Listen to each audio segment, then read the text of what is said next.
فرعون کے لشکر کے ڈوبنے کا منظر بڑا عبرتناک تھا۔ نائمہ نے فرعون کے لشکر کو ڈوبتے اور بنی اسرائیل کو نجات پاتے اپنی آنکھوں سے دیکھ لیا تھا۔ اس کا ایمان یقین کی ایک نئی بلندی کو چھو رہا تھا۔ وہ اثر سے مخاطب ہو کر بولی، میرے ذہن کی ہر گرہ کھل چکی ہے۔ مجھے یقین ہو گیا ہے کہ جب قیامت آئے گی تو ایسے ہی اللہ تعالیٰ اپنے ہر ماننے والے کو بچا لیں گے اور ان کا ہر نافرمان اپنے جرائم کی سزا بھگتے گا۔ البتہ ایک مسئلہ ہے۔ پھر نائمہ مسئلہ بیان کرنے کے بجائے زیر لب بڑبڑائی، یہ زیادہ جاننا بھی بری چیز ہوتی ہے۔ اثر مسکرایا اور بولا، زیادہ علم بری نہیں، اچھی چیز ہوتی ہے۔ زیادہ علم والے لوگ ہی اللہ سے ڈرتے ہیں، مگر علم وہ مفید ہوتا ہے جس کے ساتھ حکمت اور بصیرت ہو۔ بتاؤ کیا مسئلہ ہے؟ بات یہ ہے کہ اثر میں نے مصر کی تاریخ کو پڑھا ہے، وہاں کہیں بھی اس پورے واقعے کا سرے سے کوئی ذکر ہی نہیں ہے۔ یہ واقعہ میرے لیے ایک مشاہدہ ہے۔ بنی اسرائیل کی تاریخ میں یہ موجود ہے، مگر اس زمانے کی مصر کی تاریخ میں اس کو اس طرح ریکارڈ ہی نہیں کیا گیا۔ حتیٰ کہ تاریخ کی بنیاد پر آج تک کوئی ایک حتمی رائے سامنے نہیں آ سکی کہ حضرت موسیٰ علیہ السلام کے زمانے کے فرعون کا اصل نام کیا ہے۔ حالانکہ مصر کے تمام فرعین اور ان کے زمانے کی تاریخ موجود ہے، تو باقی واقعات، سزا و جزا وغیرہ کو جانے دو۔ تم ٹھیک کہتی ہو، بلکہ میں تمہاری معلومات میں اضافہ کر دوں کہ خود بنی اسرائیل نے اس واقعے کو سزا و جزا کے ایک واقعے کے طور پر اس طرح یاد نہیں رکھا جس طرح یہ پیش آیا ہے۔ تم نے تو میری بات کی تائید کر دی۔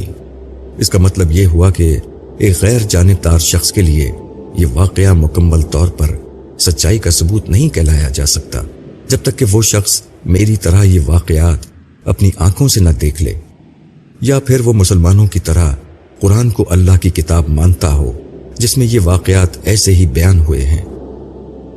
اثر نے سر ہلا کر نائمہ کی بات کی تائید کی اور کہا، اسی لیے ہم سفر کی اگلی منزل اور آخری منزل میں ایک ایسے دور میں جائیں گے جب اللہ تعالیٰ نے اپنی سچائی کے سارے ثبوت آخری سطح پر جا کر جمع کر دیے۔ سزا و جزا بھی ہوئی۔